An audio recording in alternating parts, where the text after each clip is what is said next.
All right, so let's get to the college application process.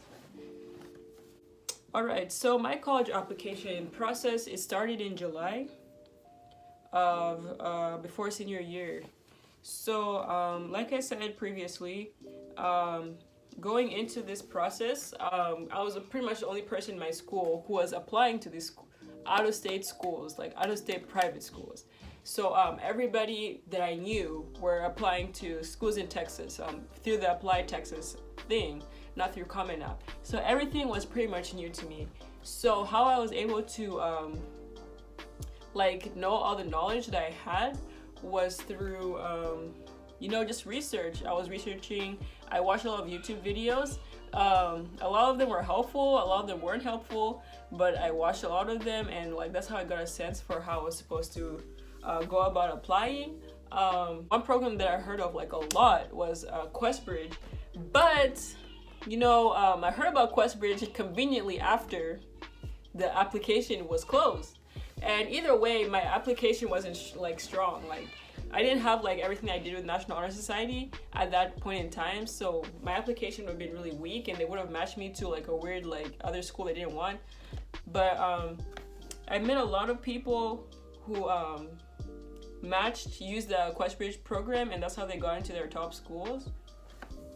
A lot of people from Stanford too, Stanford and Princeton I've met. You said that you are the only one in your school district. How do you know about all these other people? During this application process, I also applied for the Gates Scholarship. I ended up winning, surprise, the Gates Scholarship.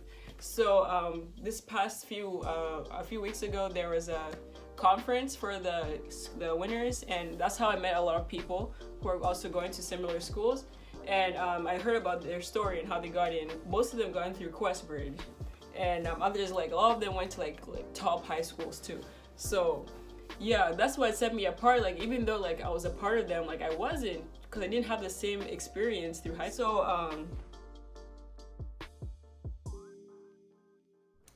So since I was the only one, I didn't want attention. I didn't want people oh my gosh, she's applying to Harvard. Don't look at her. I mean, oh my gosh, she's so all that, she's applying to all these schools. Because I'm you know what, there's a high chance I'm not gonna get into any single one. So I'm you know what, let me keep this to myself. So I didn't tell a single person. Literally, people found out about all the schools I got into, at the end of senior year. I didn't tell anybody. It was just my college and career counselor, and then the teachers who I chose to be my recommenders. I also made sure that they didn't tell anyone either. I swore them to secrecy, so I was so I could get that pressure away from me. So first day of school, I came in, I had all of my resumes for my recommenders. I'm hey, I'm applying to these schools, I need your help, can you please write this, and also please don't tell anyone, thanks. So they're oh my gosh, girl, you're gonna be so good, whatever, we're gonna do this.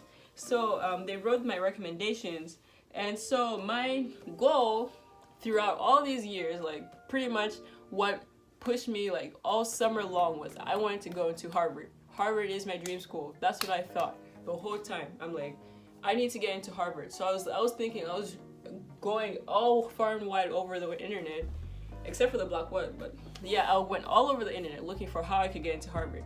So somehow I got into my mind that applying early gave me a higher chance than applying regular.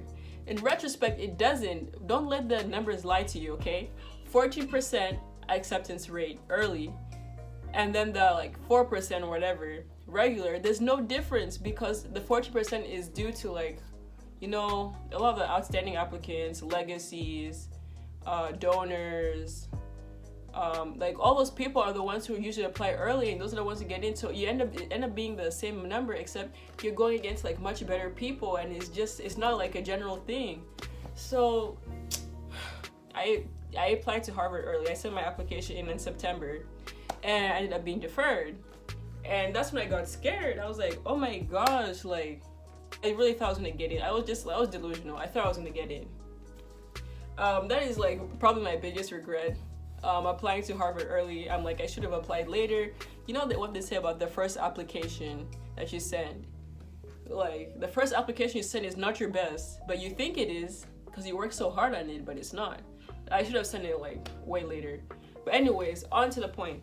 So by then I had already applied to 10 schools, but then of course I got, deferred. I'm like, oh my gosh, like I really didn't see myself getting to any school. I got really scared. So I was like, you know what? We're gonna use all the 20 slots we have on the Common App. So the next week was like, the next 2.5 weeks were winter break. So I got to work like, how many colleges did I apply? I think I applied to about like 12 or so colleges, like within that 2-3 week period. What I would do is like, first I chose a college, and then if they had like the supplement section, if they had supplements that I had already written for another college that I had applied to earlier, I used that supplement and put it in there. But then some of them, like they had like different word limits, so then those ones I would have to like give the supplement that I had and then cut it short and then rewrite it. So what I did was this. Like for Harvard, you have the personal essay and then you have the supplemental essay. So I sent the same exact application to U Chicago. Ended up getting accepted at U Chicago, but that's none of my business. Anyways, I had those 2 essays. So basically I used those 2 essays as a framework for all the rest of my, or not those 2 essays, more like the supplemental essay I used as a framework for all of the rest of my supplements. So for like, I would choose a day, I'll be like, hey, Monday, today I'm applying to Dartmouth. So I'll get my supplemental essay. I'm like, oh, the one supplemental essay for Dartmouth is 100 words. So I'll get it, I'll like skim over it, get the main points, type it down, send. Like that's what I did each day. I reached a point where I applied to a lot of schools. I was fine. I wasn't actually planning on applying to Yale. Yale was never on my list. It's funny now, but Yale was never really on my list. I don't know why. I just thought like in my head I just wanted to go to Harvard, and Yale was the rival. Like Yale's not good, whatever. It's somehow in my head. But then I was like I was talking to my mom over dinner. I'm like, hey, should I apply to Yale? She's like, why not? I'm like, but I felt like I didn't have a good excuse of why not. So I was like, you know what?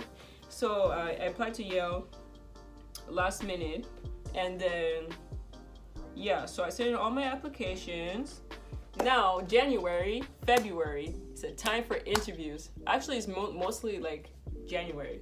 So I had a total of 13 interviews, and all of them were in Houston. Houston is far away from where, like, I'm from Houston. Like, I'm not from Houston, but that's where I live right now. But I don't live in Houston. I live like 50 minutes away from Houston. And all of my interviews were in Houston. So I had to drive 40 minutes to and back from each interview. And, I don't know how I would have done it if I hadn't had a job and if I hadn't been able to drive. Like, I don't know how I would have been able to do it because both of my parents are working like all the time. You know how African parents are always working. Anyways, how I did the interviews was I just didn't study. Like, I don't know, I just felt like, the interviews is a one-on-one conversation with you and the alumni that you're meeting. So it just doesn't make sense to like study to the point where you just sound robotic, you sound emotionless. So what I did, I just figured out writing all my essays, I got to know like what answers I would give, right? Because typing about yourself.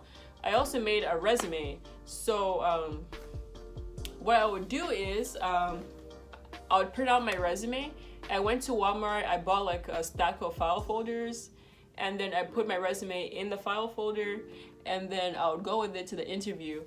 So I would go there, I would meet with the person, I'll give them my resume, and then we would chat for like an hour. I always made sure it was an hour because I needed to make sure they knew everything about. So I'm an introvert.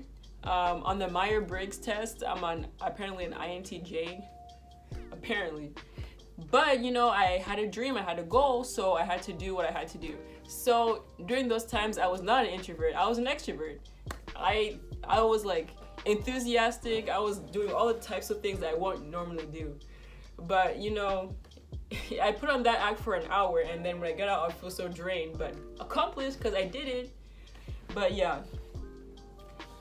talking about my overall application, one thing that I really did in order to get into these colleges was I knew my stats were average, my extracurriculars were non-existent, and I just didn't have any honors. I didn't have anything setting me out in those aspects. So one thing that I kept reading over and over again was that the college application process for these top selective schools is holistic. Say it with me, holistic.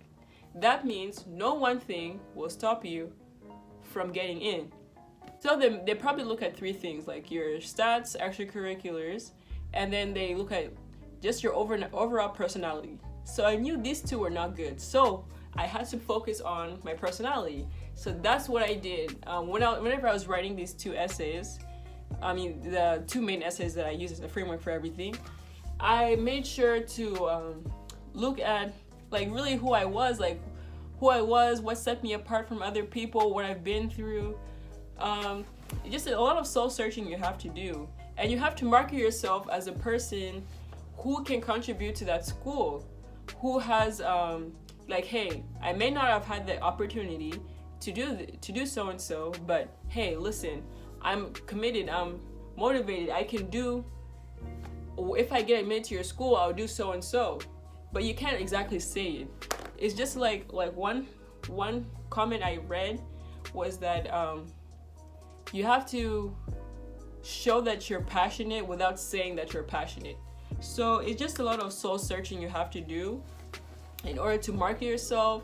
And of course, like I said, with the interviews, fake it till you make it. And yeah, so that's pretty much what you have to do. And then scholarships. I also applied to an excess amount of scholarships. After I finished applying to colleges, all like January through February, I applied to scholarships. I ended up applying to 35 scholarships. And then of those 35, I won 7. So scholarships, you need to apply in abundance. All right, so that was my experience applying to 18 colleges with no previous experience, like no help, just me, myself, and I. But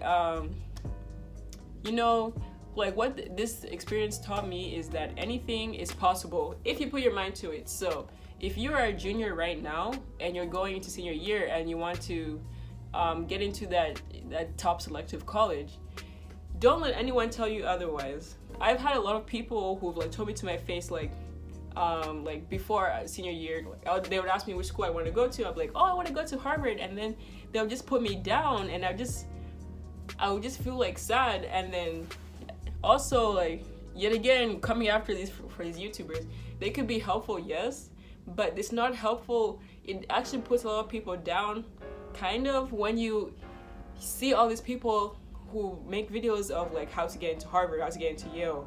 Oh, I got all 5s on my AP test, blah blah blah blah. It's not realistic, and I just didn't have those things.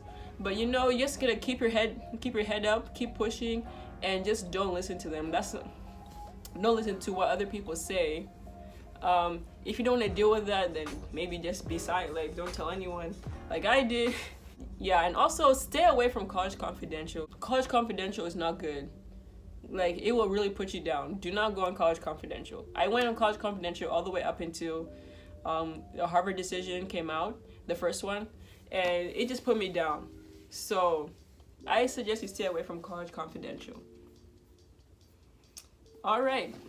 Thank you for watching, and maybe I'll see you again. I don't know.